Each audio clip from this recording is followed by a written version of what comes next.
The following show contains language which may be construed as strong or controversial and is intended for mature audiences only. It is sugar-reduced, salt-free, and seats a family of four in complete comfort. Please turn your speakers up and your telephone off and enjoy. Webcasting to the world.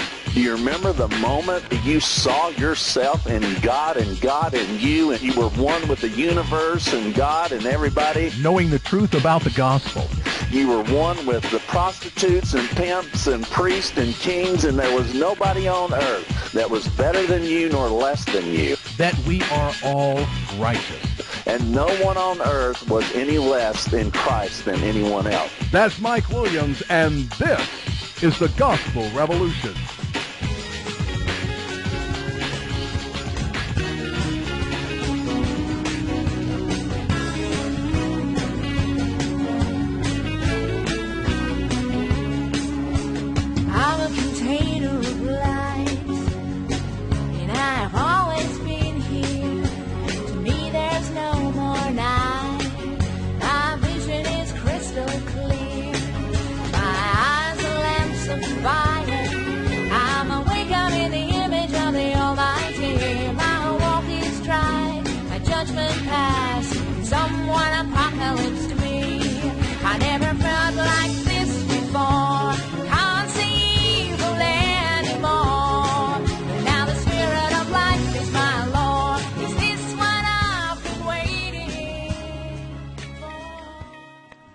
And welcome to the Chick-fil-A version of the Gospel Revolution. Tonight we've got the Kenyan Corner, we've got Mike, we've got a little bit of this, a little bit of that. But I hope that you stay with us to the end. So settle in, buckle up, and enjoy the ride. This is the Gospel Revolution with Mike Williams Ministries and Mike Williams. I'm your host, Beres Bartlett. I'm breaking out of the mold through the cracking of my skin. I never felt like this before. Can't see the land anymore. But now the Spirit of life is my Lord. Is this what I've been waiting for? Welcome to freedom. Welcome to freedom. Well, I would have sworn I was free before. This is what I've been waiting for. Welcome to freedom.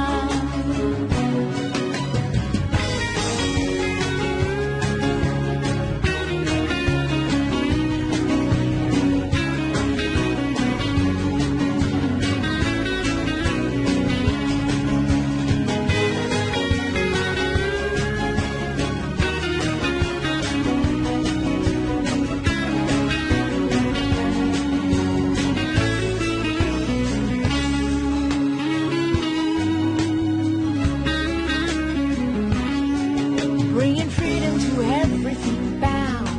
It's bringing everyone and everything in. Is this the fountain of youth I have found? It is the river of grace I'm in. Drink and know that you are okay. And know that you and God have always been one. Knowledge has passed away. Now that truth has come. I never felt like this before. Can't see the land anymore. But now the Spirit of life is my Lord. Is this what I've been waiting for? I hear, welcome to freedom. Welcome to freedom. Well, I would have sworn I was free before. But this is what I've been waiting for. Welcome to freedom.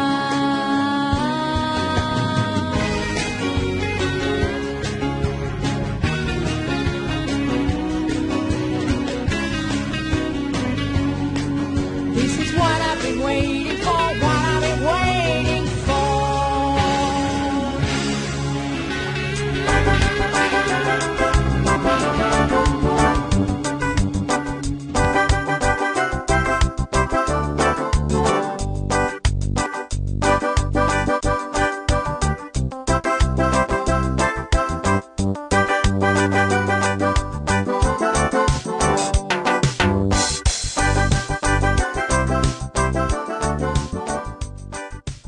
Mike, this week's question from Moses Ngata, the founder and president of the School of the Scriptures in Kenya.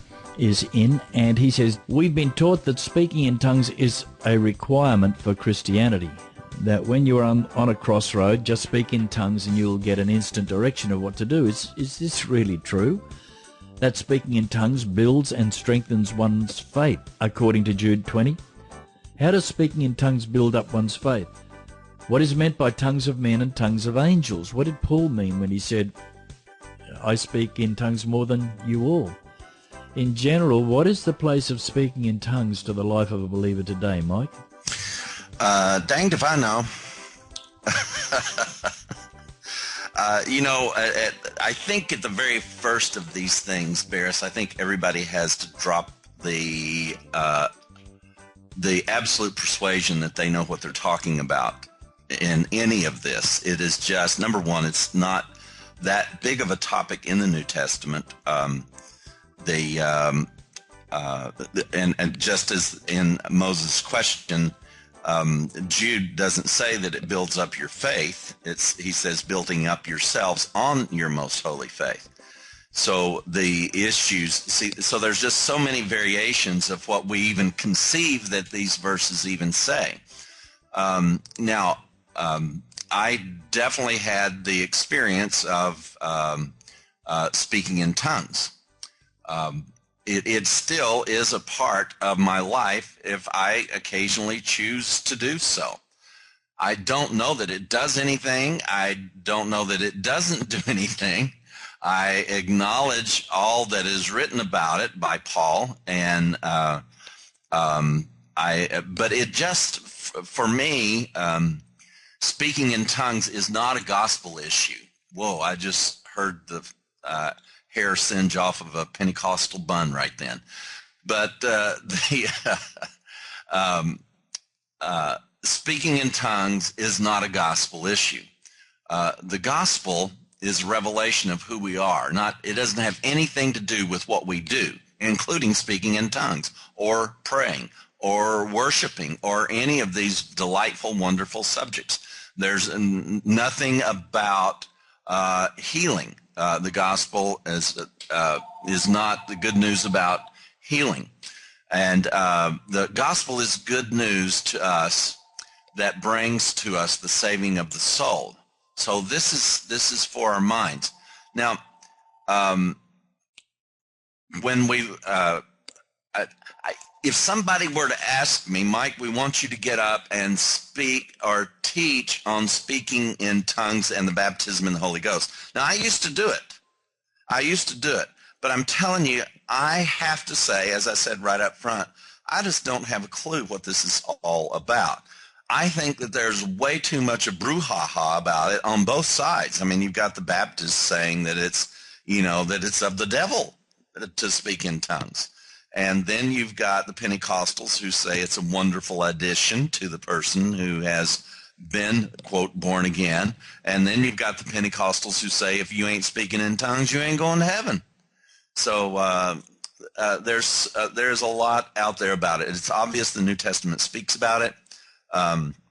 It talks about the prophecy, the tongues and interpretation, and all of those things. I pastored a church where we did all of those things, and I can tell you, it's just weird.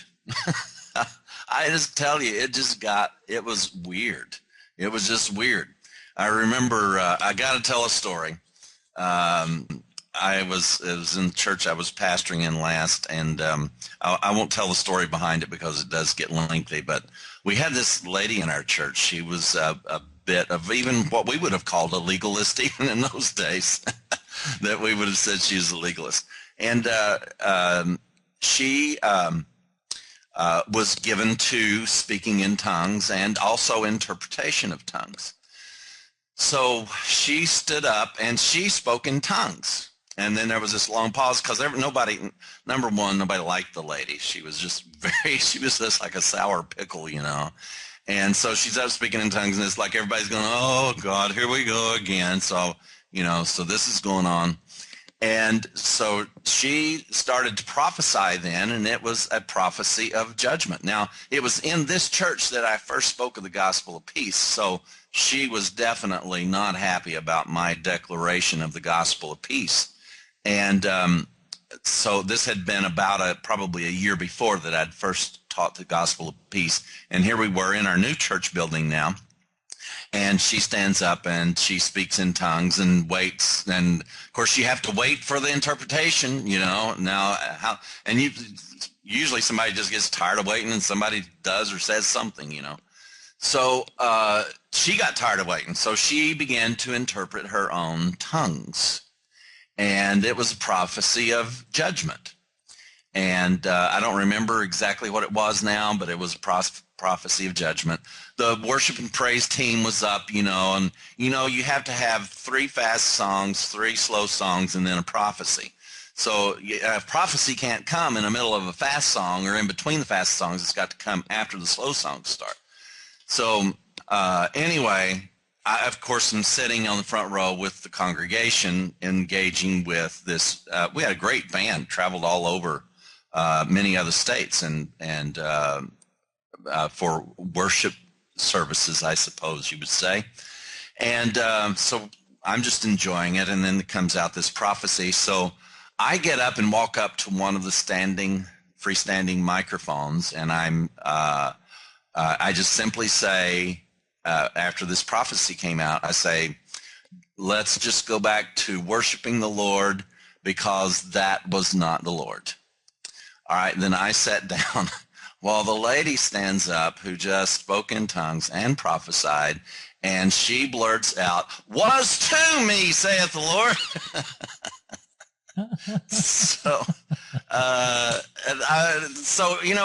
I've got these stories could last all day long.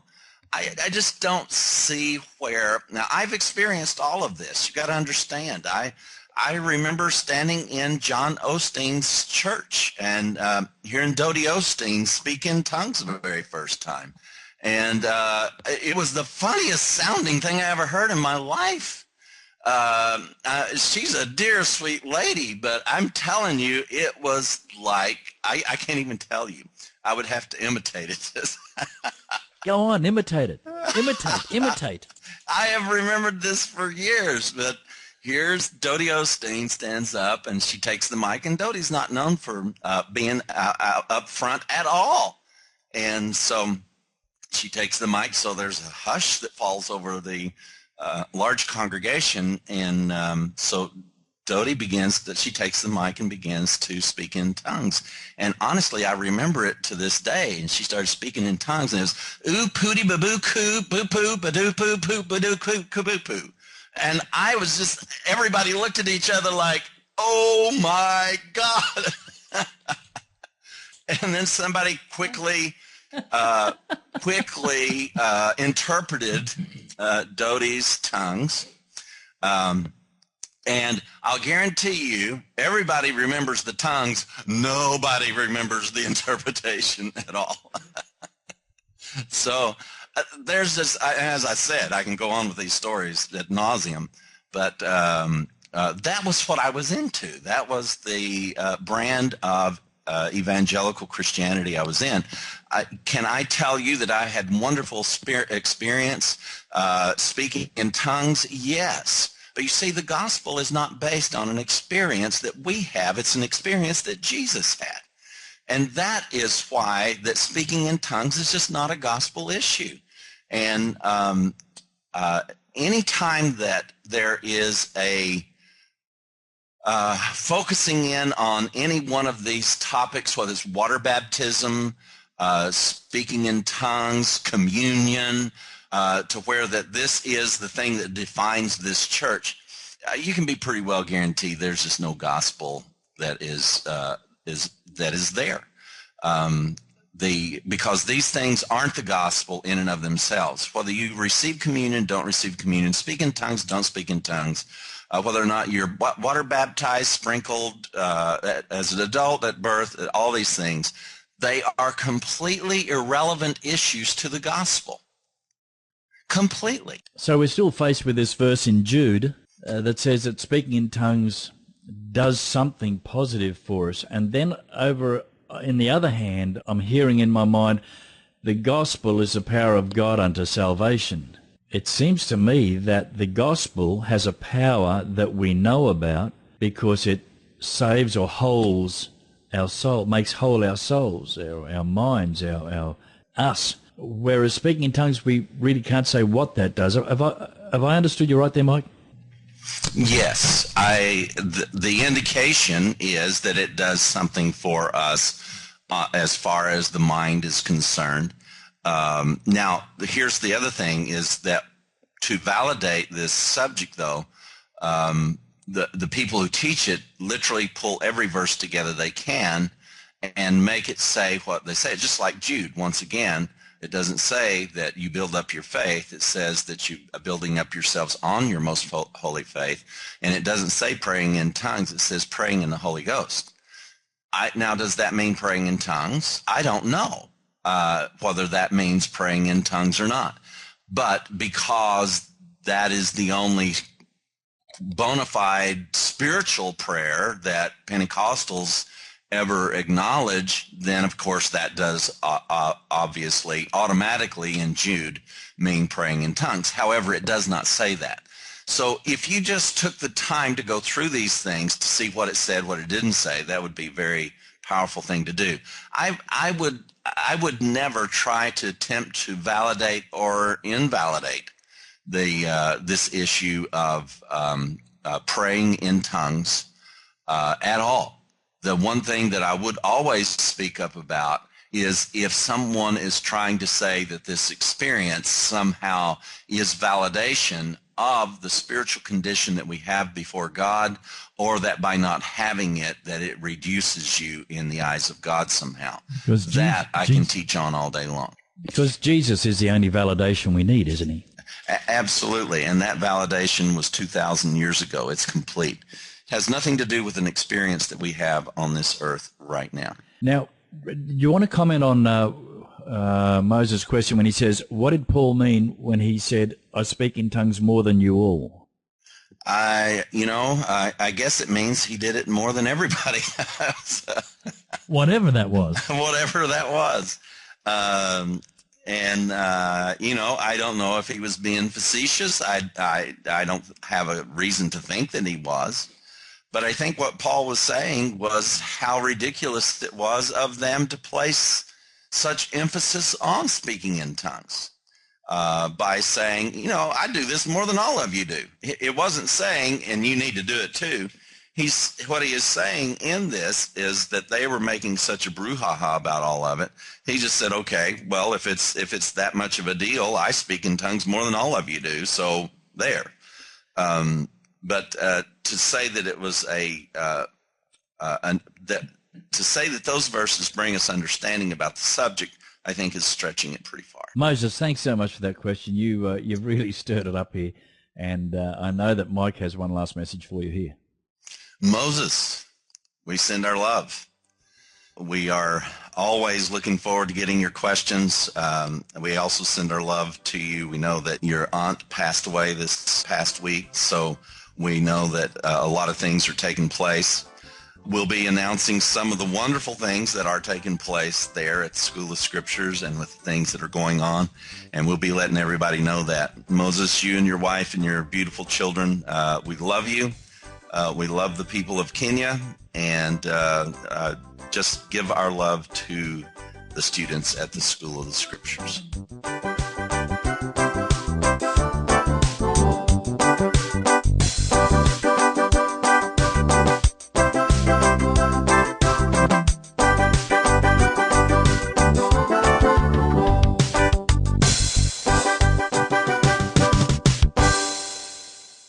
Gospel Revolution.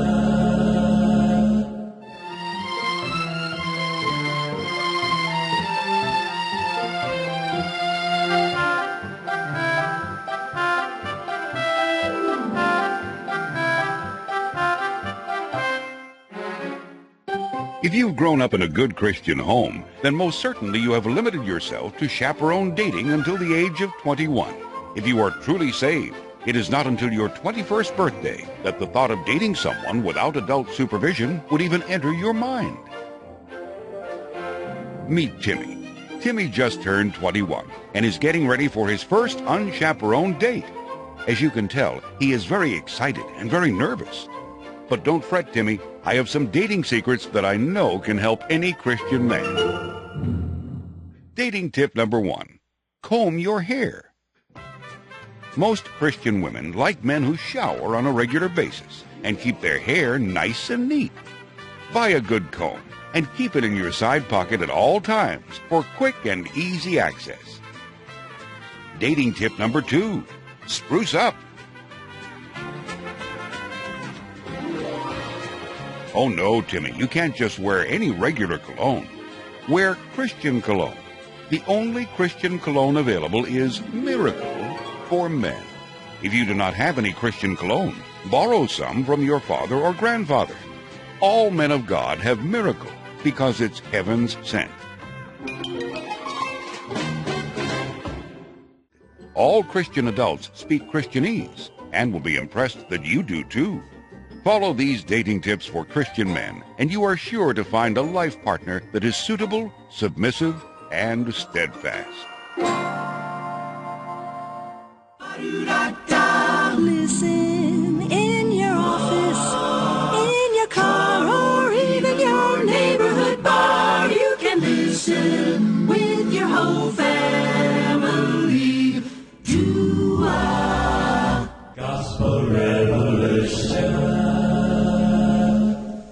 Mike, the other story that's ratcheting up the charts with a golden bullet is this Chick-fil-A brouhaha, where the CEO of Chick-fil-A made a comment about homosexuality, and now people all around the planet are picking sides. But the CEO, Cathy, said this: I think we're inviting God's judgment upon our nation when we shake our fist at him and say, we know better than you as to what constitutes a marriage. Now, to be fair to Mr. Cathy, he wasn't making a business statement or a media release or a press release or anything. He was simply answering a question that was put to him by a Christian organisation. I think it was a magazine or a radio station or something of that nature. But it was enough to stir up quite a controversy, wasn't it? Well, it definitely was and is and will be for some time, I think. This is kind of a test ground for something like this, I think. Although we've had certainly instances of discrimination against every group that there is on the face of the earth. But, you know, the interesting thing for me, Beres, and again, is this contradiction thing. Now, he says that we are inviting the judgment of God upon our country because of just the definition of marriage, which is talking about two gay people being together, two men or two women.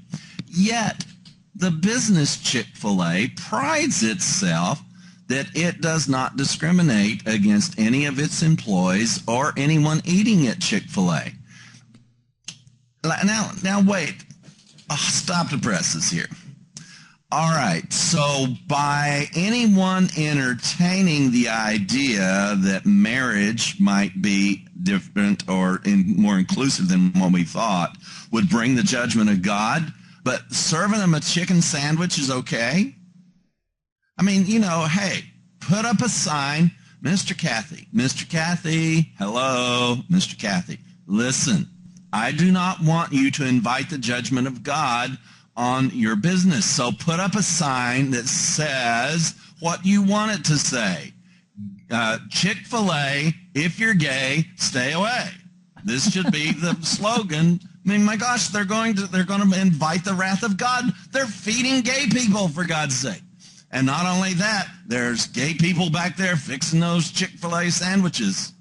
Now, which they know that they would incur lawsuits if they did that. Isn't it amazing that he thinks that it's okay for him to obey the laws of the land about discrimination on the job site and in concerning some issues like this as far as his business is concerned, but somehow everybody else is going to be inviting the wrath of God because a law would change to say that there's equality for gay people in this country, even as we changed the laws and said there's equality for women and also equality for all races in this country.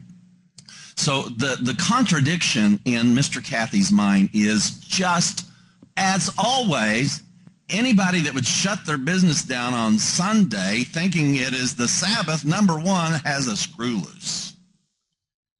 That's just absurd. To think that Sunday is the Sabbath is the craziest thing, even in his church. If they have any biblical knowledge whatsoever, any scriptural knowledge, anybody knows that Sunday is not the Sabbath.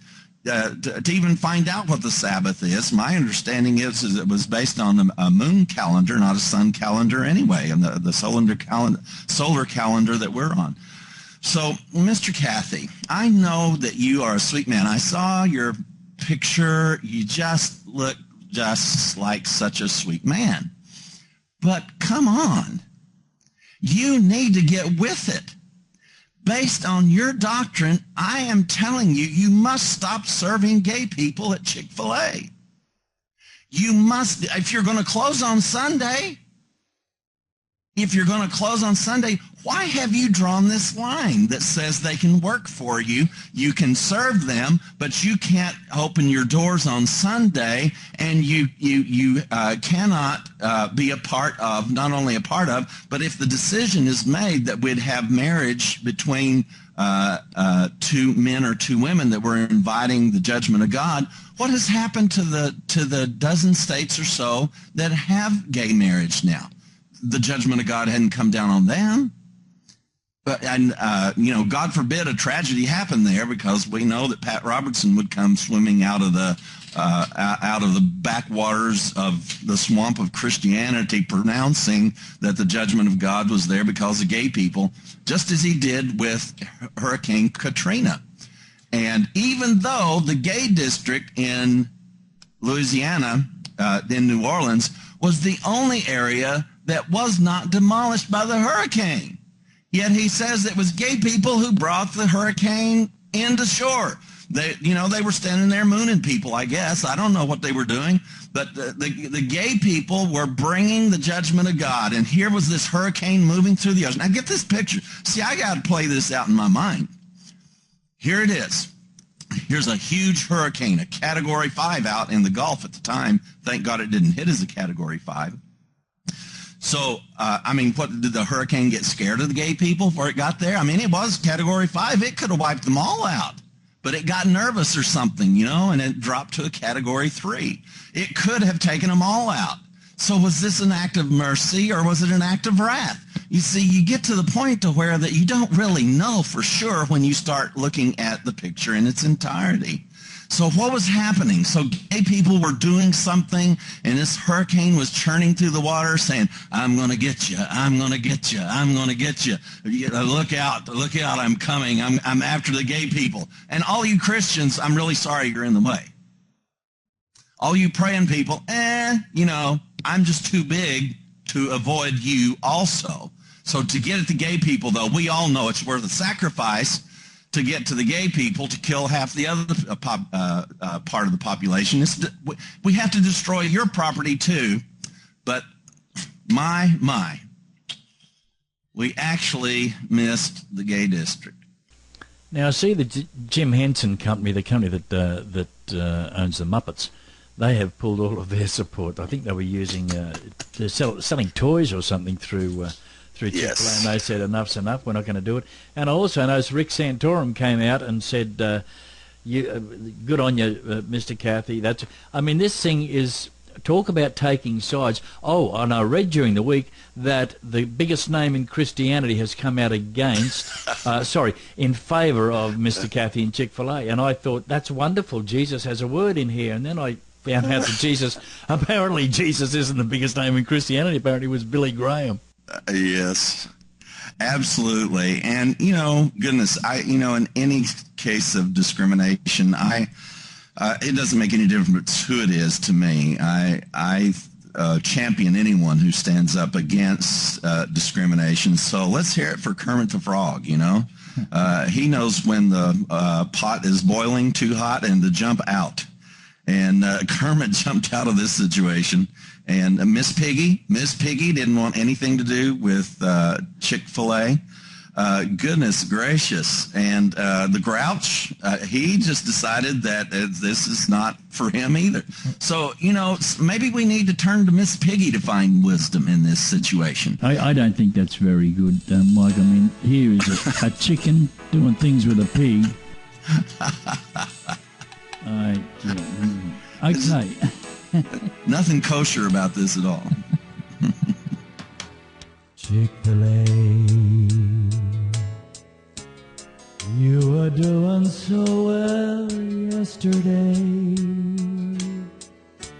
Now those gays, they're gonna make you pay for those things you went and had to say suddenly.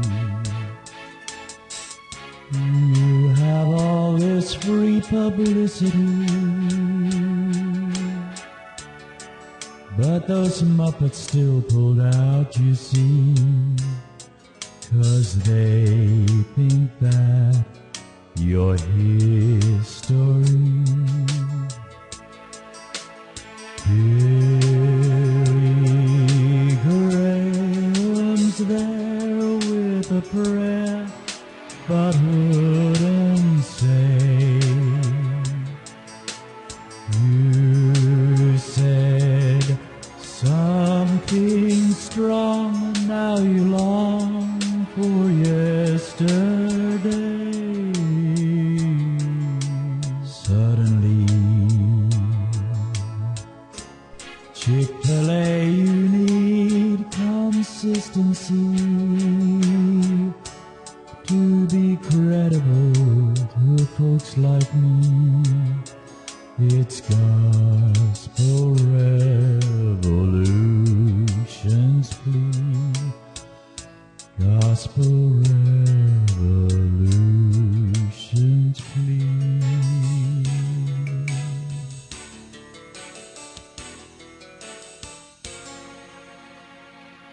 When you're feeling down or you got the case of the blues, why don't you listen to the Gospel Revolution? Well, pick my peas.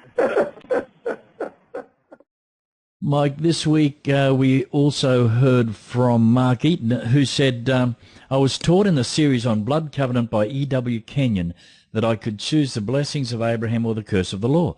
The second that I boasted that I choose the blessings, then the law revealed that I could not be blessed without the finished work of Calvary. Interesting thought, Mike.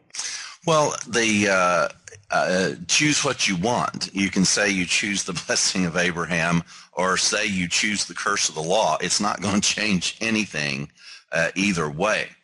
This was all accomplished, whether it was the curse of the law being dealt with or the blessing of Abraham. It was all wrapped up in the cross. This has nothing to do with the choice made on our part. If I stand out and yell out loud, I choose the curse of the law, I choose the curse of the law, it isn't going to do anything. And I know if we had any avid Christian listeners at the time, they went running for cover. But the fact of it is, I can stand and shout, I choose the curse of the law all day long. It's not going to do anything. And I can stand and shout all day long, I choose the blessing of Abraham. It isn't going to do anything because these are resolved issues. These are 2,000-year-old resolved issues. What do they mean?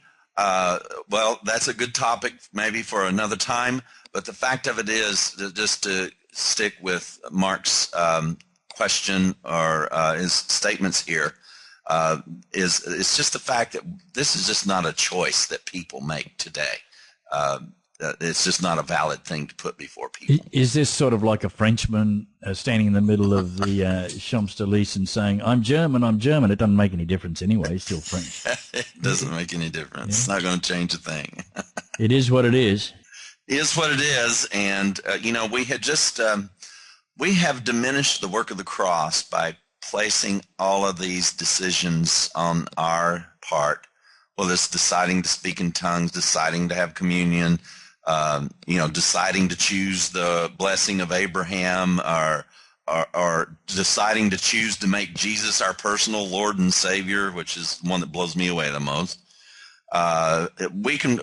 We have done all of these things. We've got to understand these are not things that lead you to understand the work of the cross. These are things that take you away from understanding the work of the cross. And these are external forms of spirituality, even if they're nice things or good things or even beneficial things. They're not beneficial for redemption. None of them are beneficial for taking away the curse of the law. None of them are beneficial for adding the blessing. That was all done at the cross. It is finished? I think that's what it says, by Job. Okay, here's an email from Katie, who writes, can I hear God speak to me today? Does he care at all about what I choose to do with my life? I thought I heard you say something like that was back in the Old Testament, but I wonder about Paul. God obviously intervened in his life and spoke to him in a dramatic way, and this was after the cross, wasn't it? Would you kindly comment on this, Mike? Thanks so much. Really do appreciate everything you do. Katie Griffin. Thanks, Katie. Yes, I am pretty blusterous about these things, aren't I?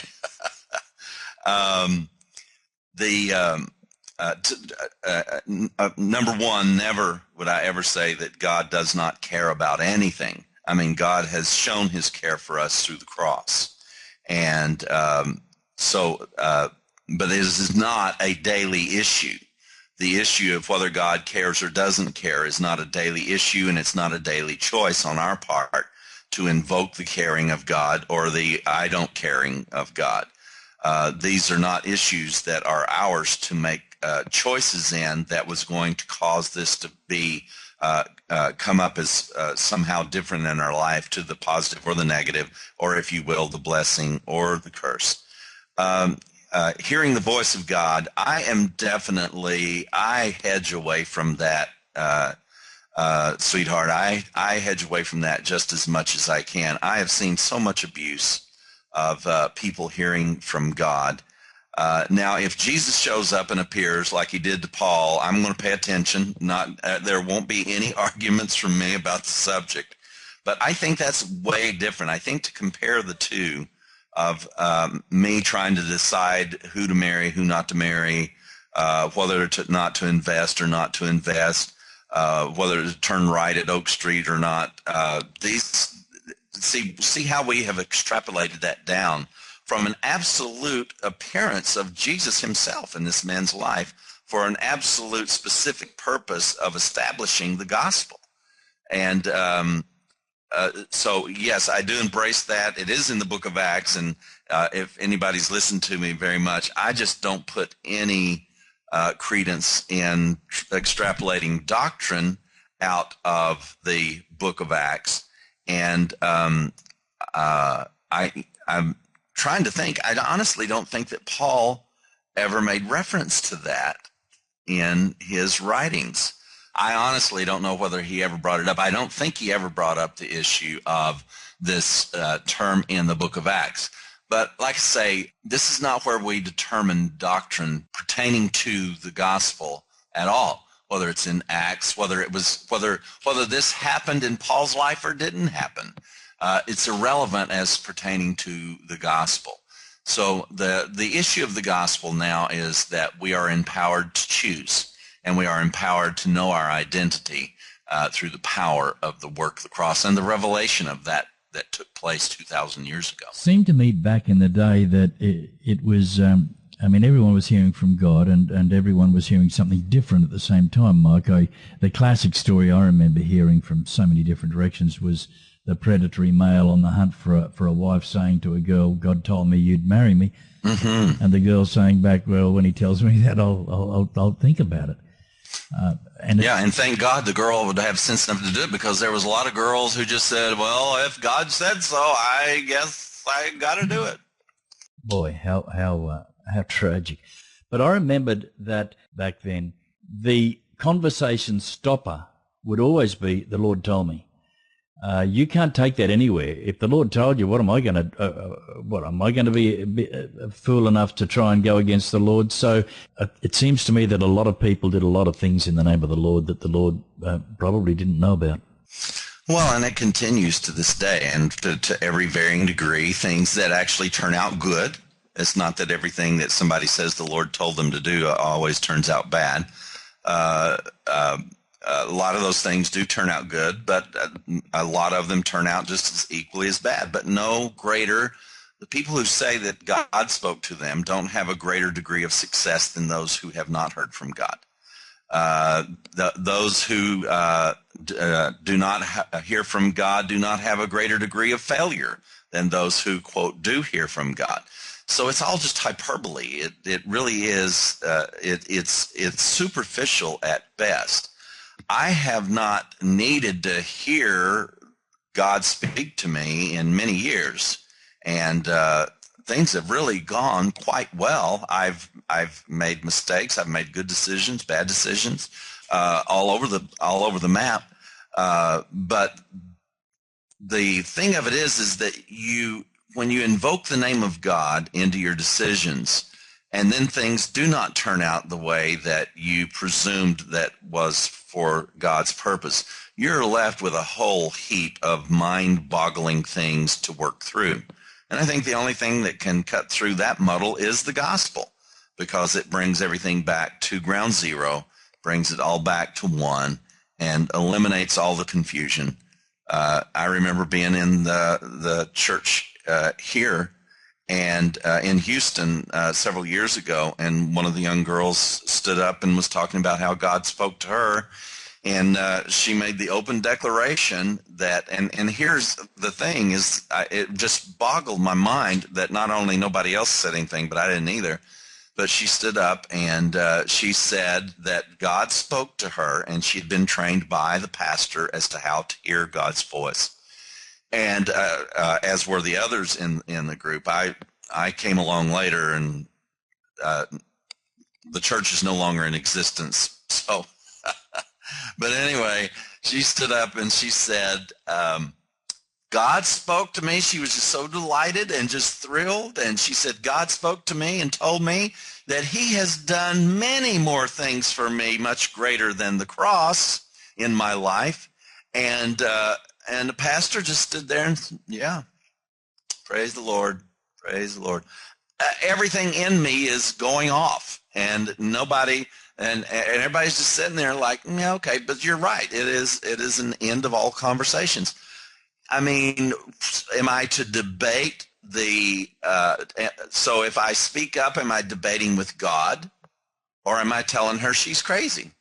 Yeah. Because it's one of the two. Yeah. So nobody said anything. I did speak with the pastor about it afterwards, and it was just this Melba-toast response of, well, it's just what she saw, and what God says to her is not what God would say to somebody else. But when you're saying that God has done many more things for you, much greater than the cross, I'm sorry, we're down to the nuts and bolts of things. So I'm not impressed. I get a little nauseous if somebody says God said, or God spoke to me, or God told me anything. Just follow your heart. Is that God talking to you? I don't know.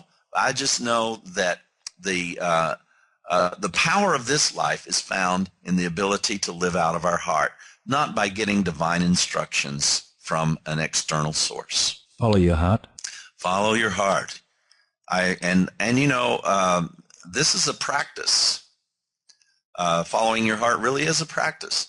And it's not so that you'll eventually get it all right. It's so that you will trust that regardless as to whether following your heart causes you to experience more difficulty or less difficulty in life, you begin to trust that regardless, by following your heart, you begin to know that even if you fall into a ditch following your heart can lead you out. There just isn't an end to following your heart. There's not a wall. There's not a barrier. There's not an end of the road, because no matter what happens, you can still follow your heart. So thanks, everyone, for your emails and your questions. Please keep those questions coming in, because questions are the lifeblood of the Gospel Revolution. Incredible reversal that's taken place from humans trying to place faith in God so that he can be what he is, and instead God has placed his faith in us so we can be who we are. He believes in us, therefore it empowers us. We in the past have been trying to empower God with our faith, and God has decided to empower us with his faith. Gospel Revolution. Welcome back again to News of the World. That's a segment where we look at the news that leaves your mind in a whirl. And we start today with a story out of Orlando, Florida. The news down there has it that the way you discipline children is to put them in the trunk. Services were in full swing at the Church of the Nazarene Sunday when the people across the street having a garage sale heard screams from the parking lot. They told Orlando police they saw this man, 50-year-old Johnny Wynn, carrying a 5-year-old girl towards his trunk, throw her inside and close it for about a minute. The witness says she called 911 while her husband shouted for him to let her out. According to the arrest report, when police confronted Wynn, he asked, "What you want here?" "I didn't do anything. She was only in the trunk for a few minutes." At that time, it was 97 degrees outside. Gosh, if only I'd have known, I could have saved myself so much trouble back in the day. Children are meant to be seen and not heard. Here is a story from the Christian Institute at www.christian.org.uk that claims that a government advisor has labelled evangelical Christians as like totalitarian Muslims. There you go. I wonder what on earth could have possibly made him use the word lunatics. Well, anyway, it's the fastest growing sector of the church in the UK. 2 million evangelical Christians over there, the fastest growing part of the church. And they take their faith seriously, but that does not make them extremists, said one of them, commenting with a hammer in his hand. In 2004, the Home Secretary at the time, David Blunkett, he drew criticism when he equated evangelical Christians with Islamic terrorists. He was arguing that society needed protection from those people rather than make exceptions for them. Jack Sharp, pastor of Chicago area megachurch First Baptist Church of Hammond, has been fired from his position after confessing to having sex with a young girl in his congregation. Now, he didn't actually walk. He's been fired. But the funny thing is, see, you fire a pastor that is messing around with a young lady, but what you also do is you have to lie about it. See, the first time that they mentioned this, at one of the services, he was put on indefinite medical leave. Now, in the fundamental culture to which Jack Sharp belongs, that is double talk for we're firing him. We're just making it, we're just giving ourselves time to make it look good all around. According to the Gallup poll, U.S. confidence in organised religion is at a low point. Well, it's at a low point, that is, since, I think, the 80s sometime. In 73, the church or organised religion was the most highly rated institution. Not so high anymore, apparently. That's the Gallup poll. Now, here is a church in Mississippi who they refused to marry a black couple. It's a Baptist church, so you know it's full of love and godliness. And not only did they refuse to marry them, but they said they apologised. Of course, they hadn't apologised, because why would you apologise about doing something you thought was right in the first place? And the fella who was on television said, "Apologise? I'd like to hear any of them apologise. I've just had a couple of calls from a couple of people wanting their books back. Maybe if you didn't want black people to be married in your white church, you might just be religious." Westboro Baptist Church are up to their tricks again, but this time they backed off again, this time because they were confronted by zombies, apparently. Members of the controversial Westboro Baptist Church showed up to picket a Seattle area military base last week, but were confronted with an unusual counter-protest. Dozens of people dressed as zombies, says the ABC News. Well, good for you, zombies. You just keep on picketing those Westboro Baptist people. Pennsylvania church pastor faces charges in a mock kidnap. Now, here is a follow-up to a story we brought you a couple of weeks ago. This pastor who arranged for his the youth of his church to be kidnapped and had them traumatized when they were taken into his his house blindfolded and then their blindfolds were removed and they saw him being beaten about the head in a friendly manner with an iron bar. And all of this as part of a plan to train them up in how terrorism in the Third World is. This happened at the Glad Tidings Assembly of God in Middleton, Pennsylvania, and one of the children's parents made a complaint to the police, and the police have sure enough gone ahead and charged the pastor with kidnapping. Here in Pathos.com, Russian Orthodox Church activists in the city of Saratov are calling for Facebook to be banned in Russia for perpetuating gay propaganda and flirting with sodomites, according to a post on Mashable. The group gave Facebook's Russian officers a 24-hour ultimatum to remove all content promoting homosexuality, or they would sue internet service providers who allow access to Facebook. You know, maybe if you want to sue businesses because of a third party's sexual preferences, then maybe you're religious? Yeah. Here we have a story on the Huffington Post in their religious section, and it's about Snoop Dogg. He has converted, to being a Rastafarian. Now, the only thing is that Snoop Dogg, who scored a huge hit with a hip-hop anthem called What's My Name back in '93, in announcing his conversion to Rastafarianism on Monday, July 30, he unveiled a new answer to that lyrical question. He said, I want to bury Snoop Dogg and become Snoop Lion. Why? Because in Rastafarianism, dog is a put-down, and he can't call himself a dog no more. Religion. Here is a story where in Texas, just the other night, Texas executed a man with an IQ of 60. Now, an average IQ is considered by most psychoanalysts to be around about 100 points. This man had 60, very close to half of that. Now, in legal terms, Texas considers anybody with a mental IQ of less than 70 to be mentally retarded. That's their legal standing, which might tell you something about Texas. I don't know. Nevertheless, in Texas, if you are mentally retarded, you might be going to the death chair. It doesn't matter if the evidence is not there. It doesn't matter if there's no forensic evidence, there are no eyewitnesses. If you're more interested in closing cases than you are in justice, you might be religious. Apparently, Jesus has tired of appearing in plates of spaghetti. He now appeared on a breakfast tortilla, a Texas man found, according to Channel 10 News. No record, apparently, of his IQ. Be careful there, he might end up in the gallows. This man is carefully tucked away in alfoil. He's not going to touch this, no, sir. He's going to keep it and maybe sell it for $1,000. He's probably looking for the trifecta, maybe this plus a cup of coffee plus something else, and there you go. Nothing like seeing Jesus in a breakfast burrito. The WCTU. Now, here is an interesting organisation. The Women's Christian Temperance Union. I remember when I was a young fellow, I went to a fair in Melbourne, at the Melbourne Show, actually. Well, when I call it a fair, it's actually a pretty huge show.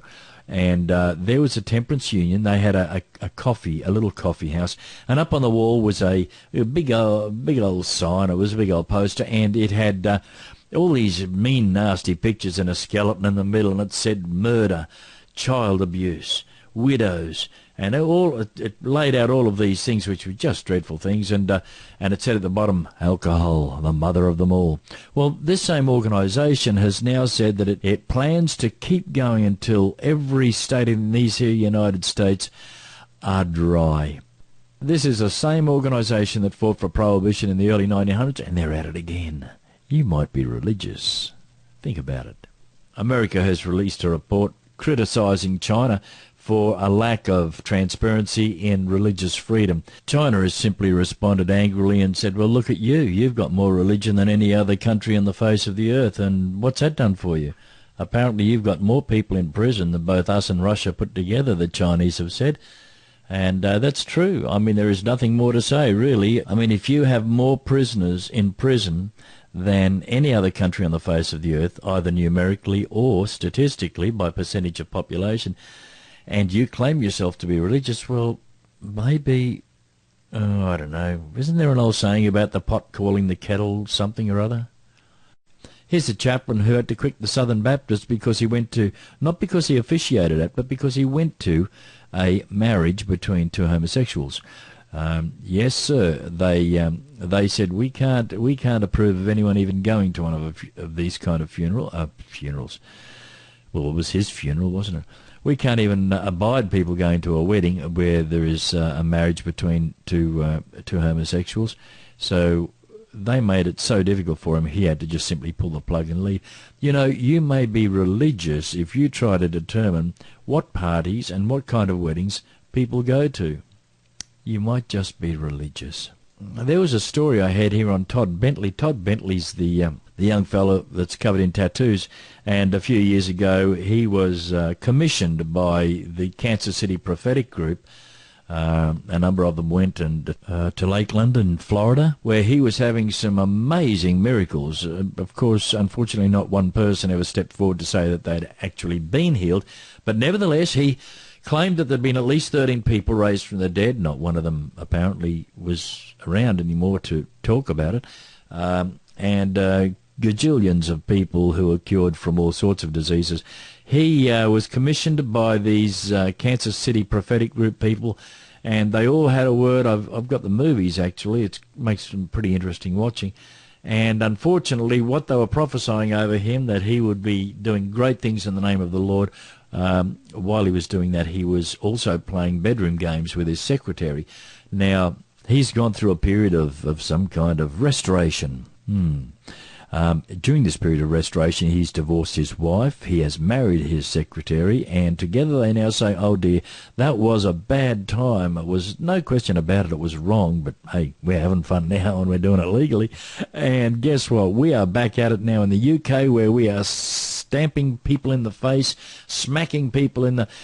He loves the idea of Smith Wigglesworth, who used to punch people to rid them of cancers.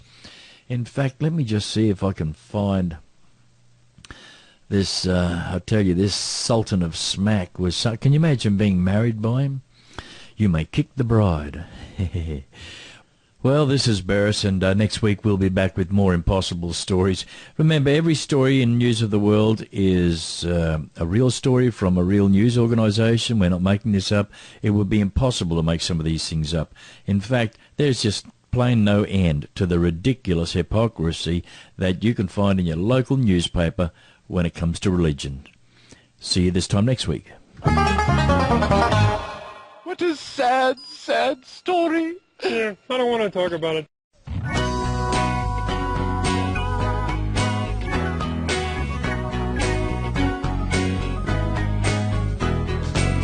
Paper dragon, so tall, swaying and shaking and full of nothing at all. Painted face, fearsome smile.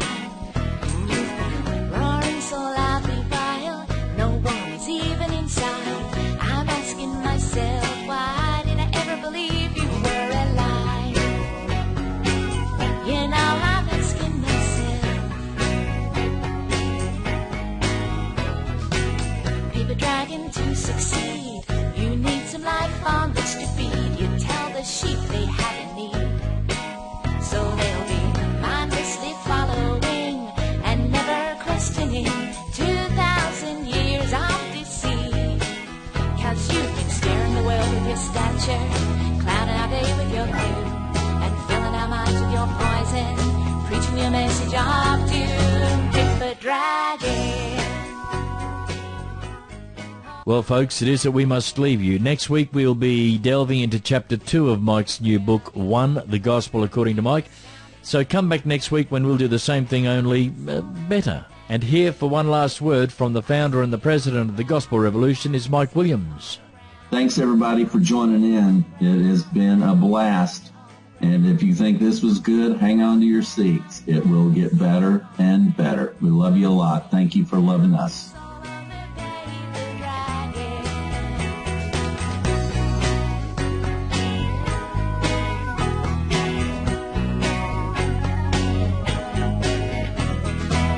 Paper dragon.